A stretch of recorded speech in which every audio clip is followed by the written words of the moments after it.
Hello and welcome back to our ongoing series on the laws of the game. My name's Craig Anderson, a former referee, and I'm joined by superb legal expert Euan Taylor. One of our finest legal minds. Yes, yep, that's right. The Don Findlay of the Terrace podcast, in many ways. In many ways, yeah. And not because he's chairman of Cowden Beef. No. We are on to the 17th and final law of the game in this series. We've been going through them all, kind of chatting through how they all work. And law 17 is all about the corner kick. Probably in Scottish football, one of the most overhyped parts of the game, I would argue. Like, everyone goes daft for corners, even though hardly anything ever happens from them. And I'm very much amongst that because they're good fun. It's chaos. It's like when it's about the only time in the game where you get like everyone in the same place, and all sorts of nonsense happens. Especially watching a Derek McInnes Kilmarnock team, it's where most of the fun happens. So, but yeah, we're going to talk through what goes on with a corner kick. So the last time we did the goal kick, and it was when the ball passed over the goal line on the ground or in the air, having last touched the player in the attacking team. For a corner, it's all the same, but it's when the ball last touched the player of a defending team. We all know that. That's basics. You can, and this is the exact same as what we did for the goal kick, you can score directly from a corner kick, and that happens somewhat frequently. But my finest moment on a football park was when I scored a corner. Oh, excellent. Deliberately. No. But then I tried to do it deliberately after that. Every time I got, I was allowed to take corners, and I got taken off them after like 2 weeks. But yeah, my played for Second Mulgai Boys Brigade. Excellent. Staunch, obviously. Scored directly from a corner. I thought it was David Beckham or something. So I'm trying to write my head. Bobby Lynn was a bit of an expert at this. I think taking advantage of the gust at Gayfield. I remember last season actually. When Kelly played at Perth, I think we beat St Johnstone 2-0. Matty Kennedy did try and score from one, and I think it was either like clawed out on the line or like hit the underside of the bar. So it does happen. I think it's that very particular type of winger that does it. Remember the guy from Macedonia doing it at Wembley? I think he even had drawn 2 each in that game. So it does happen from time to time. However, and this is crucial because this is obviously a realistic situation that happens in many football matches. You cannot score an own goal from a corner kick. If you shove, I mean, I get it's like what we talked about before. If you do it, I feel like it should be just for the. I mean, why on the earth is your goal kick going there in the first place? It's your corner kick. But yeah, it would be if you stick a corner into your own net, then the other team get a corner. Brilliant. Yeah, I suspect, unlike some of the other things, I suspect that has literally never happened. I think no. Even if you were trying to do that, I'm imagining how many attempts it would take. Like, could you kick? You could just about kick the ball that length. It's also a wee bit longer than a goalkeeper scoring from a goal kick or whatever, just in terms of the angle. But the target is so small. And I know you'd also have to outpace people running at the ball. Yes. After it, so because I don't know. They would be trying to score. So it would be. I don't think that's again. There needs to be something in place, I suppose, because otherwise, sounds like a good training session. I would say is get the corner taker to see if he can do it, and then get the rest of the team to run after the ball, and so you can prevent or score. That sounds like a good laugh. I can imagine you coaching. That's what Austin McPhee had the Scotland team doing, I'm sure. They'll explain that free kick against Germany anyway. Right, the procedure for the corner kick. The ball must be placed in the corner area nearest to the point where the ball passed over the goal line. So you do have to take it on the side where the ball went out for a corner. Obviously, if it sails right over the middle of the bar, the referee will just kind of have to make a judgment call, but the referee will signal and tell you which side it's to be taken from. Essentially, the ball must be stationary and has to be kicked by a player of the attacking team, obviously. And it's in play when it's kicked and clearly moved. It does not need to leave the corner area.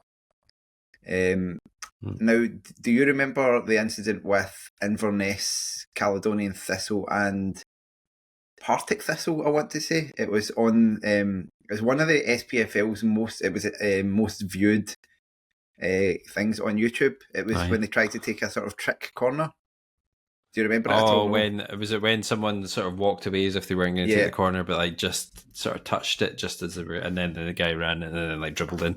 Is that? Yeah, it was.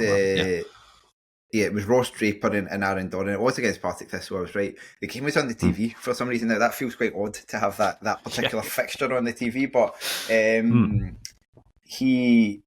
Draper went over and basically rolled the ball so that it was taken, but then walked away, and Aaron Donnan kind of came over as if he was then going to take the corner, but instead immediately like dribbled, and it led to a goal, which was then ruled out, probably incorrectly. But obviously it was like a lack of communication between the officials. I would imagine nowadays in the VAR era, it would probably be awarded the goal. You just let it run, wouldn't you? Yeah, and then well, because the play did continue. Like it was kind of, the flag went up after it, and then the ref and the assistant had a chat about it. But some of the discussion there was, the ball didn't, go a full roll or any of that stuff. But it definitely did move. It was taken, and so it just has to move in order for the corner to be active. The one thing to say in terms of that type of situation as well is like, obviously, if you're a player, you have to tell the assistant you're doing it, because otherwise they're probably not even going to notice whether you take it or not. So I don't know. I suppose there have been a few incidents recently of people picking the ball up, not at corners, but like by kick. A goalkeeper taking it and then the defender picking it up, thinking for some reason that he was going to do something else. So that was it was Tyrone Mings did it, didn't he, in the Champions League for Aston Villa? Yes, that's right. It was a penalty given against him. So I suppose it's that like the communication bit is interesting, isn't it? Because like how football just operates in that way where you're like, well, because Arsenal got away with exactly the same thing the season before. It's very much the opinion of the referee, isn't it? And Inverness lost that game 2-1 as well. But I think still went on to finish third, if I remember correctly. But I think it was that season. So and the other thing with those is I have seen with those sort of faked out corner kicks, I have seen a couple of teams being wise to it, and basically the corner being shut down, and it's not a common thing, but that the ball does have to be moved. But there is that little aspect of how do you make it so that, because it would be stupid to say like a player needs to make some sort of physical signal to say I am taking this set piece, but I feel we may be getting into that world soon enough. The corner flag can't be moved to take a corner, so you can't like pull the corner flag out and take a corner. Fine. It's not golf. And the opponents must be at least 10 yards away from the ball when the corner is taken. In fact, not from the ball, from the corner arc. And that's sort of, some teams will obviously have the wee kind of, you don't have to have them, but the wee kind of dashed mark on the touchline to indicate that. And obviously, if you're on a really small pitch, like 10 yards away from the corner, I think could be just inside the box as well. So, that's the procedure. What are the offences around a corner kick? Same as what we said with the goal kick again. If the ball is in play and the kicker touches the ball twice, then an indirect free kick is awarded. You do see this happening occasionally if like fall over or something. So it's an indirect free kick if you kick it twice, but if it's a handball offence, then it's a direct free kick.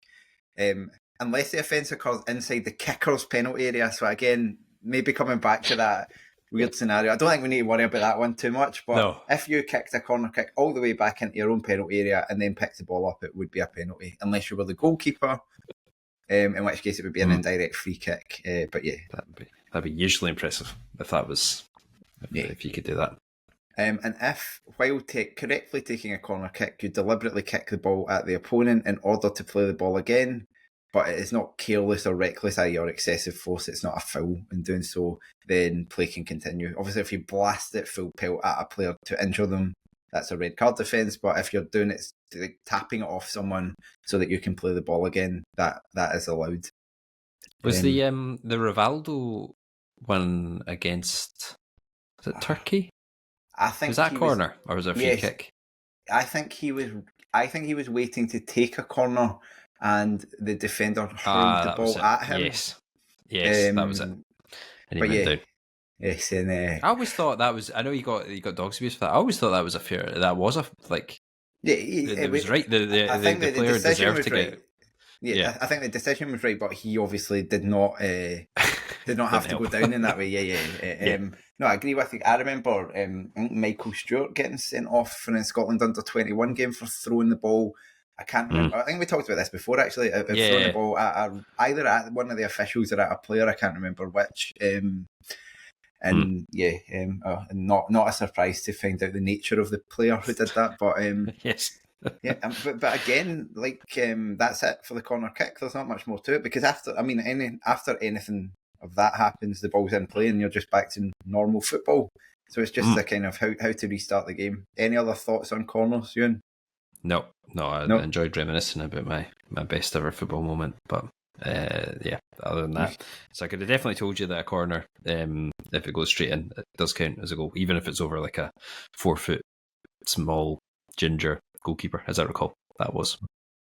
Well, the only other thing I wanted to, you've got to take what you can get, I think. But, exactly. Yeah, absolutely. I think with the corners, like what I've often seen is players like you get the crowd going absolutely mental for it when the ball's like overhanging the corner arc, but isn't in it, which often like that part of the pitch can get a wee bit cut up and stuff like that. But funnily enough, when Kelly played Tromsø away in the Conference League this season, the corner that we actually scored from, I think it was Matty Kennedy was taking it. There's 2 mentions of him in the same podcast, and why not? Even though the ball was like overhanging quite clearly, the referee, who was terrible in that game, went over and made him move the ball back. But obviously it worked out very well.